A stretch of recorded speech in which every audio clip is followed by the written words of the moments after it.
Yikes. Well, plan A this morning, excuse me, was to do some moody, minimal, long exposure mono images. Mother Nature didn't play ball. So on to plan B. I've never been nervous about going to a location. But this one I'm quite nervous about. Let's see if I can get down there without falling over. Wish me luck.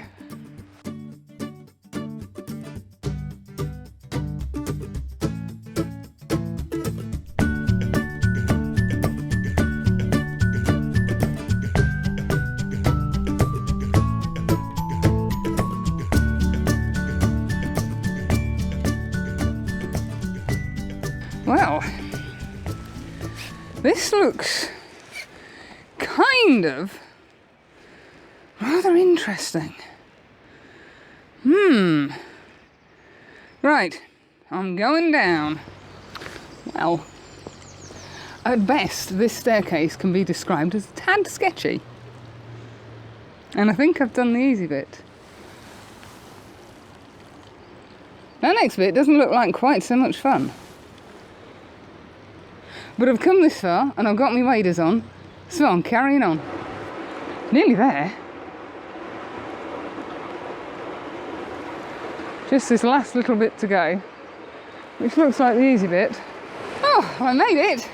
There's one really tricky bit where I've come down on my bum, so it's a good job I've got clean trousers back in the van. But other than that, it's not too bad. It's not quite as slippy as I imagined it. What a freaky, whoa type of place. Now I put my waders on for a reason. Look at that.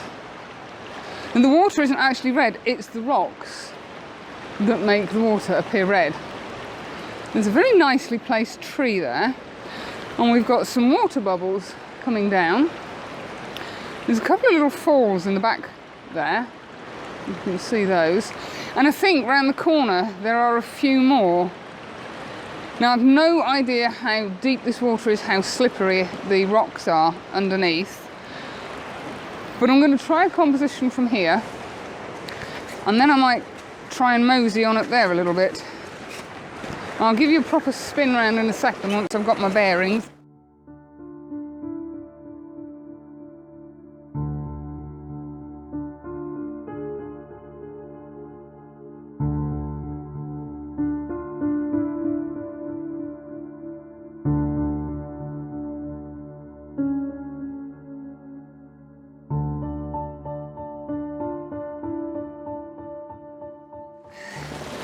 But it's the most mysterious place. Apparently they filmed some famous TV programme, part of it down here. It's obviously a programme I don't watch because I don't know what it is. I want to say Game of Thrones, but I don't think that's right. But yeah, the contrasts between the greenery and the red rocks. And again, this camera's doing weird things. That is a really deep, rich red. And the green is so vibrant. When you look up, you can see the trees hanging on. That one there looks a little bit precarious.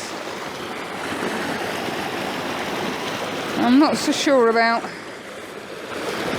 wandering down that way. I don't think that's the way to go. I think this is the way to go. Where are we? This way up here. That's the interest way, I think. So I'm going to put you down whilst I get set up. I'm going to go and test the water first, see how deep it is, how strong the current is and how slippery it is.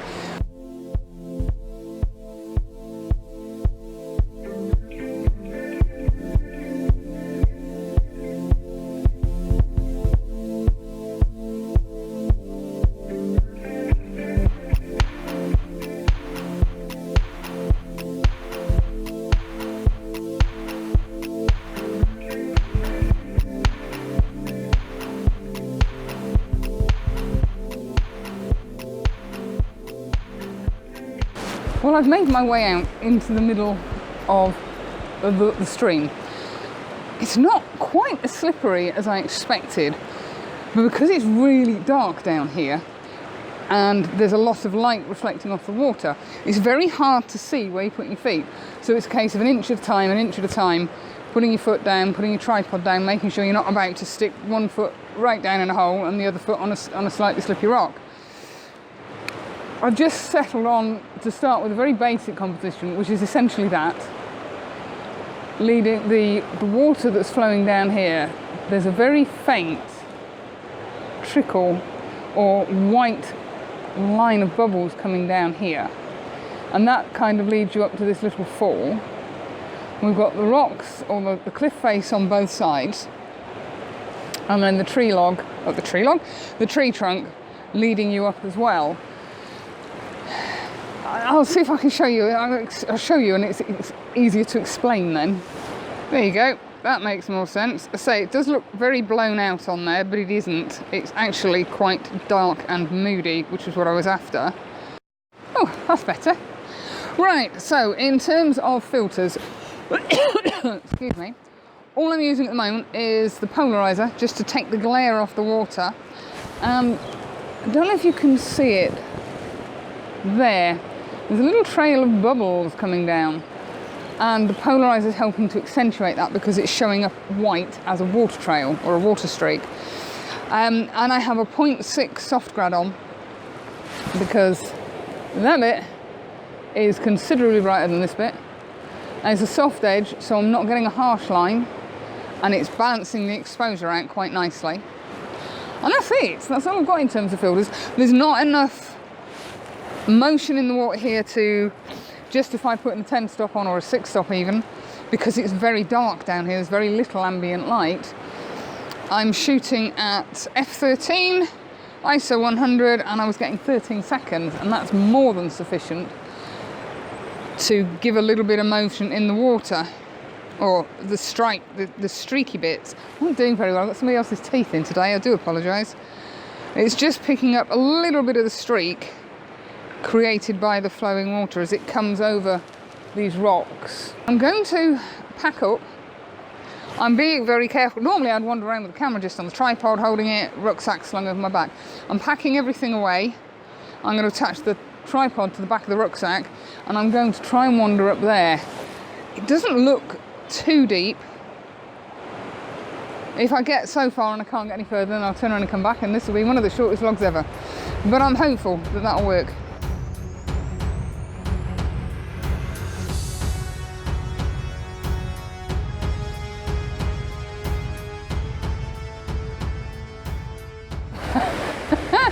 I'm so glad there's nobody else down here. I've come up as far as I can go, and I did have a bit of a brainstorm. I actually used the tripod for a walking stick. Up here for thinking, down there for dancing, as they say. Took a little bit of a time to get there. You can see the fallen tree. That's where I was kind of stood before. And I've reached a point where, even with my waders on, because I'm a short ass, I can't go any further. I've stuck the tripod down into the water, and it's coming up to the top of the third leg with the third leg extended. Now, I don't know if that's normal or not. I don't know if there's more water here than usual. But no, I think I've come as far as I'm going to go. But I've still got the waterfalls in the distance there. And I've still got the 10 to 20 on. I've found my way to a little ledge. There you go. So the tripod is kind of precariously balanced. I've got a handy wall that I can lean the camera bag on in order to get my gear out. So I've just done the same thing again. I've popped the polarizer on. I've got my filters around my neck, and my bag's back on my back, because if I slip and knock it, we're all going in. Well, I'm not quite so happy with this composition. I'm just not getting the streakiness that I want. I've had to put my 0.3 soft grad on as well. because I was getting a bit of glare from up here, which was kind of spoiling the image. I like the colours. There is a bit of motion in the water,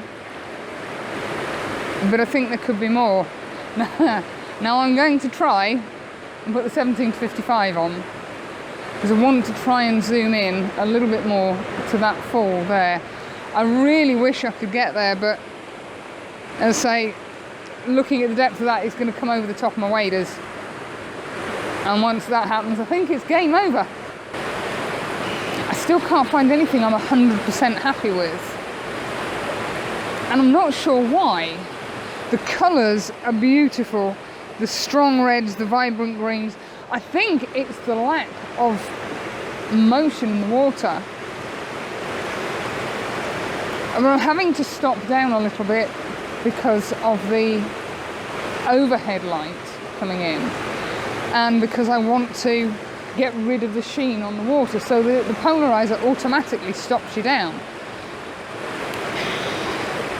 I'm going to have to move the ISO up, I think, see if that helps. I just want a little bit more motion in the water. Yes, I love milky water, but this isn't quite giving me what I'm after. So now I've spoken to you, it's clicked a switch in my brain. I'm just going to up the ISO and have a go at that. Yeah, I think that's worked a little bit better. I've moved the ISO up to 200. I'm still getting 13 seconds, but it's slightly better.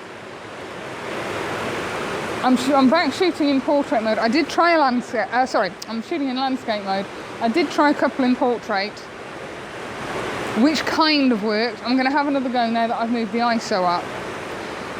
I just love this ledge here, the water streaming down here, and you've got almost like some stepping stones there, which I really wish I could get to. But if I got to them, I'd have to be out in the middle one to actually shoot. I'd have to stood there to be able to shoot the waterfall. Oh, I wish I was 3 foot taller. Actually, even 6 inches would help. So I'm just going to carry on faffing around. Let me show you what I've got so far. That was my portrait one. So I'm getting a little bit of movement in there. I'm kind of hoping that the water height isn't actually rising. I haven't thought about that bit. No, I'm okay. So yes, interesting day.